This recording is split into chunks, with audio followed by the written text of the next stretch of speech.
Hello मेरे छात्रों, मित्रों और विद्यार्थियों। अब हम एक नए चैप्टर की तरफ बढ़ते हैं जिसका नाम है प्लेटलेट्स। इंट्रोडक्शन। प्लेटलेट्स या थ्रोम्बोसाइट्स ब्लड के फॉर्म्ड एलिमेंट्स होते हैं। प्लेटलेट्स छोटे, रंगहीन, कलरलेस, बिना न्यूक्लियस वाले, नॉन न्यूक्लिएटेड और हल्का सा प्रकाश को मोड़ने वाले मॉडरेटली रिफ्रैक्टिव बॉडीज होते हैं। ब्लड के इन फॉर्म्ड एलिमेंट्स को साइटोप्लाज्म के फ्रैगमेंट्स, टुकड़े माना जाता है। Size of platelets: diameter 2.5 micrometer 2 से 4 माइक्रोमीटर। वॉल्यूम 7.5 क्यूबिक माइक्रोमीटर 7 से 8 cubic micrometer. Shape of platelets: आमतौर पर प्लेटलेट्स कई शेप्स के होते हैं, जैसे कि स्फेरिकल, गोल या रॉड शेप्ड, और जब ये इनएक्टिव होते हैं तब ये ओवल या डिस्क शेप्ड हो जाते हैं। कभी कभी platelets dumbbell shape, comma shape, cigar shape या किसी और अनयूजुअल शेप के भी होते हैं। समझ रहे हो? समझ रहे हो आप? समझ रहे हो ना? इनएक्टिवेटेड प्लेटलेट्स बिना किसी प्रोसेसेस या फाइलोपोडिया के होते हैं, और एक्टिवेटेड प्लेटलेट्स में प्रोसेसेस या फाइलोपोडिया डेवलप हो जाते हैं, जैसा कि नीचे बताया गया है। स्ट्रक्चर एंड कॉम्पोजिशन: प्लेटलेट नीचे दी गई चीजों से मिलकर बनता है। सेल मेम्ब्रेन या surface membrane, microtubules, cytoplasm. Cell membrane: platelet की सेल मेम्ब्रेन 6 नैनोमीटर मोटी, थिक होती है। सेल मेम्ब्रेन की बड़े पैमाने पर होने वाली इन्वेजिनेशन, अंदर की तरफ मुड़ना, एक ओपन कैनालिक्युलर सिस्टम बनाती है। फिगर 18.1। ये कैनालिक्युलर सिस्टम एक नाजुक टनल सिस्टम है जिसके जरिए प्लेटलेट ग्रैन्यूल्स अपने कंटेंट्स को बाहर निकालते, एक्सट्रूड करते हैं। प्लेटलेट की सेल मेम्ब्रेन में फॉस्फोलिपिड्स, कोलेस्ट्रॉल और ग्लाइकोलिपिड्स के रूप में लिपिड्स, ग्लाइकोकैलिक्स और ग्लाइकोप्रोटीन्स के रूप में कार्बोहाइड्रेट्स और प्रोटीन्स मौजूद होते हैं। इन पदार्थों, सब्सटेंसेस में से ग्लाइकोप्रोटीन्स और फॉस्फोलिपिड्स फंक्शनली बहुत महत्वपूर्ण है। ग्लाइकोप्रोटीन्स प्लेटलेट्स को नॉर्मल एंडोथेलियम, ब्लड वेसल की अंदरूनी दीवार से चिपकने से रोकते हैं, लेकिन ये रप्चर्ड ब्लड वेसल्स में कोलाजन और डैमेज्ड एंडोथेलियम के साथ प्लेटलेट्स के अडहेरेंस, चिपकने को तेज कर देते हैं। ग्लाइकोप्रोटीन्स एडिनोसिन डाइफॉस्फेट एडीपी और थ्रोम्बिन के लिए रिसेप्टर्स भी बनाते हैं। फॉस्फोलिपिड्स प्लेटलेट्स क्लॉटिंग रिएक्शंस को तेज करते हैं। ये फॉस्फोलिपिड्स थ्रोम्बोक्सिन A2 और दूसरे प्रोस्टाग्लैंडिन रिलेटेड सब्सटेंसेस के प्रीकर्सर्स, शुरुआती पदार्थ बनाते हैं। माइक्रोट्यूब्यूल्स सेल मेम्ब्रेन के नीचे साइटोप्लाज्म के चारों तरफ एक रिंग बनाते हैं। माइक्रोट्यूब्यूल्स पॉलीमराइज्ड प्रोटीन से बने होते हैं जिन्हें ट्यूब्यूलिन कहा जाता है। ये ट्यूब्यूल्स इनएक्टिवेटेड प्लेटलेट्स को स्ट्रक्चरल सपोर्ट देते हैं ताकि उनका डिस्क जैसा शेप बना रहे। साइटोप्लाज्म प्लेटलेट्स के साइटोप्लाज्म में सेलुलर ऑर्गेनेल्स जैसे Golgi apparatus, endoplasmic reticulum, mitochondria, microtubules, microvessels, filaments और ग्रैन्यूल्स होते हैं। साइटोप्लाज्म में कुछ केमिकल सब्सटेंसेस जैसे प्रोटीन्स, एंजाइम्स, हार्मोनल सब्सटेंसेस आदि भी मौजूद होते हैं। प्रोटीन्स: कॉन्ट्रैक्टाइल प्रोटीन्स एक्टिन और मायोसिन, ये कॉन्ट्रैक्टाइल प्रोटीन्स हैं जो प्लेटलेट्स के कॉन्ट्रैक्शन के लिए जिम्मेदार होते हैं। थ्रोम्बोस्टेनिन तीसरी कॉन्ट्रैक्टाइल प्रोटीन जो क्लॉट रिट्रैक्शन के लिए जिम्मेदार होती है। वॉन विलेब्रैंड फैक्टर प्लेटलेट्स के चिपकने, अडहेरेंस और फैक्टर 8 के प्लाज्मा लेवल के रेगुलेशन के लिए जिम्मेदार होता है। फिब्रिन स्टेबलाइजिंग फैक्टर एक क्लॉटिंग फैक्टर है। Platelet derived growth factor PDGF damaged blood vessels की रिपेयर और वूंड हीलिंग, जख्म भरने के लिए जिम्मेदार होता है। ये ब्लड वेसल्स की स्मूथ मसल फाइबर्स के लिए एक ताकतवर माइटोजन, वो केमिकल एजेंट जो माइटोसिस को बढ़ावा देता है। Platelet activating factor PAF blood vessels की चोट के दौरान प्लेटलेट्स का एग्रीगेशन, इकट्ठा होना करवाता है, जिससे खून का ज्यादा नुकसान होने से बच जाता है। विट्रोनिटिन सीरम स्प्रेडिंग फैक्टर प्लेटलेट्स के अडहेरेंस और कल्चर में टिश्यू सेल्स के फैलने, स्प्रेडिंग को बढ़ावा देता है। थ्रोम्बोस्पोंडिन एंजियोजेनेसिस पहले से मौजूद वेसल से नई ब्लड वेसल्स का बनना को रोकता है, इनहिबिट करता है। Enzymes: adenosine triphosphate ATPase prostaglandins के सिंथेसिस के लिए जरूरी enzymes. Hormonal substances: adrenaline, five hydroxytryptamine, 5-HT, serotonin. Histamine, other chemical substances, glycogen, blood group antigens जैसे सब्सटेंसेस, इनऑर्गेनिक सब्सटेंसेस जैसे कैल्शियम, कॉपर, मैग्नीशियम और आयरन। प्लेटलेट ग्रैन्यूल्स प्लेटलेट्स के cytoplasm में मौजूद ग्रैन्यूल्स दो तरह के होते हैं: अल्फा ग्रैन्यूल्स, डेंस ग्रैन्यूल्स। इन ग्रैन्यूल्स में मौजूद सब्सटेंसेस टेबल 18.1 में दिए गए हैं। अल्फा ग्रैन्यूल्स में होता है क्लॉटिंग फैक्टर्स, फाइब्रिनोजन V और 13, platelet derived growth factor, vascular endothelial growth factor, basic fibroblast growth factor, endostatin, thrombospondin. Dense granules में होता है nucleotides, serotonin, phospholipid, calcium, lysosomes. Normal count and variations: normal platelet count 2,50,000 पर cubic mm of blood होता है। ये 2,000 और 4,000 पर cubic mm of blood के बीच रेंज करता है। फिजियोलॉजिकल वेरिएशंस: एज: इन्फेंट्स शिशुओं में प्लेटलेट्स कम होते हैं 1,50,000 से 2 लाख पर क्यूबिक mm, और जन्म के तीसरे महीने तक ये नॉर्मल लेवल पर पहुंच जाते हैं। सेक्स: मेल्स और फीमेल्स के प्लेटलेट काउंट में कोई अंतर नहीं होता है। फीमेल्स में मेंस्ट्रुएशन के दौरान ये कम हो जाते हैं। हाई एल्टीट्यूड ऊंचाई वाले इलाकों, हाई एल्टीट्यूड में प्लेटलेट काउंट बढ़ जाता है। आफ्टर मील्स खाना खाने के बाद प्लेटलेट काउंट बढ़ जाता है। अच्छा, ठीक है, समझ गया। पैथोलॉजिकल वेरिएशंस: इसके लिए इस चैप्टर की अप्लाइड फिजियोलॉजी को रेफर करें। प्रॉपर्टीज ऑफ प्लेटलेट्स: प्लेटलेट्स की 3 महत्वपूर्ण प्रॉपर्टीज होती हैं जिन्हें 3 A's कहा जाता है: अधीसिवनेस, एग्रीगेशन, अग्लूटिनेशन। अधीसिवनेस।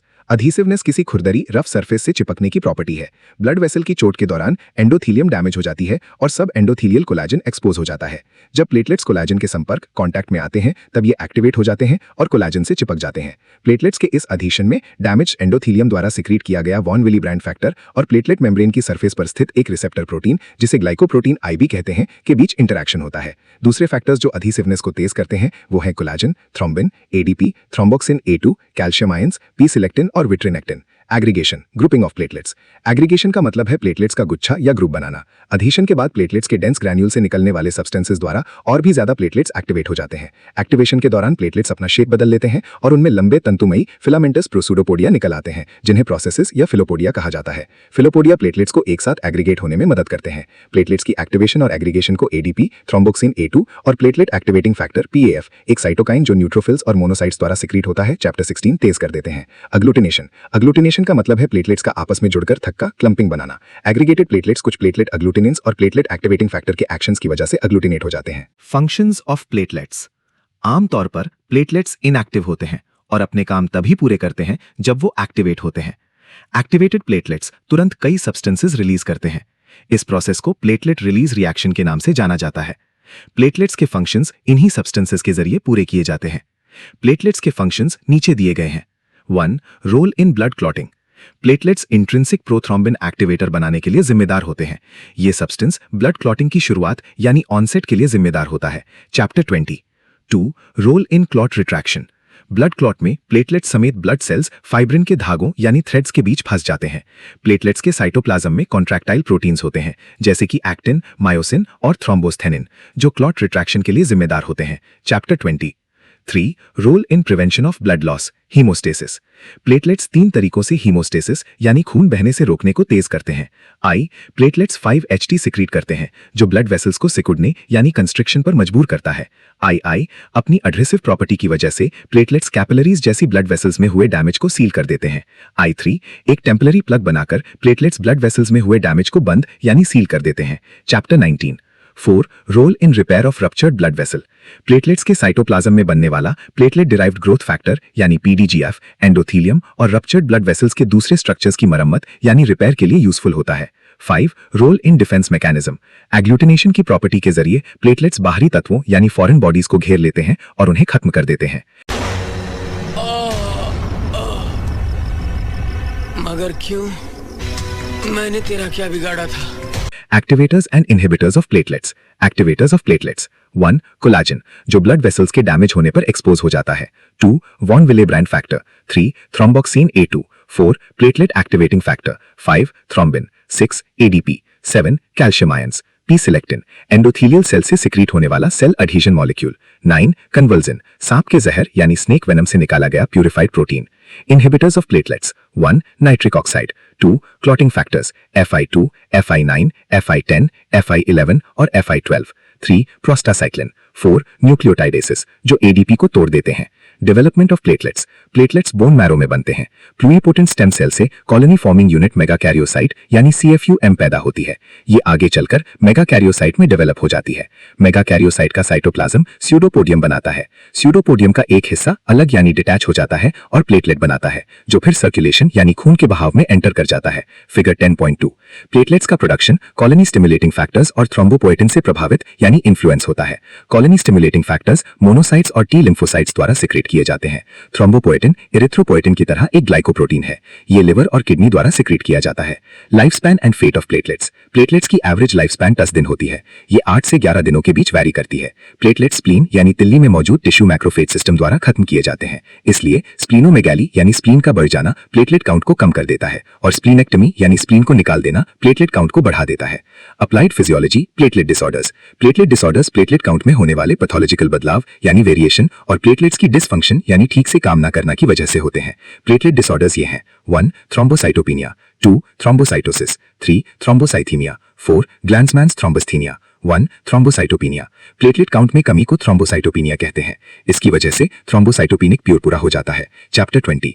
थ्रोम्बोसाइटोपिनिया नीचे दी गई कंडीशंस में होता है। I. Acute infections, II. Acute leukaemia, I3. Aplastic और pernicious anaemia, IV. Chicken pox, IVI. Small pox, IVI splenomegaly, IVII scarlet fever, IX typhoid, IX tuberculosis, IXI purpura, IXII Gaucher's disease। 2. Thrombocytosis. Platelet count में बढ़ोतरी को thrombocytosis कहते हैं। Thrombocytosis नीचे दी गई conditions में होता है। आई एलर्जिक कंडीशंस, IV एस्फिक्सिया यानी दम घुटना, IVI हेमरेज यानी खून का बहाव, IVIB bone fractures, IVIVI surgical operations, IVIVI splenectomy, IVIVI rheumatic fever, IVIVI trauma यानी जख्म या चोट जो किसी बाहरी ताकत से लगी हो। 3. थ्रोम्बोसाइथीमिया। थ्रोम्बोसाइथीमिया वो कंडीशन है जिसमें प्लेटलेट काउंट लगातार यानी परसिस्टेंट और अबनॉर्मल तरीके से बढ़ा रहता है।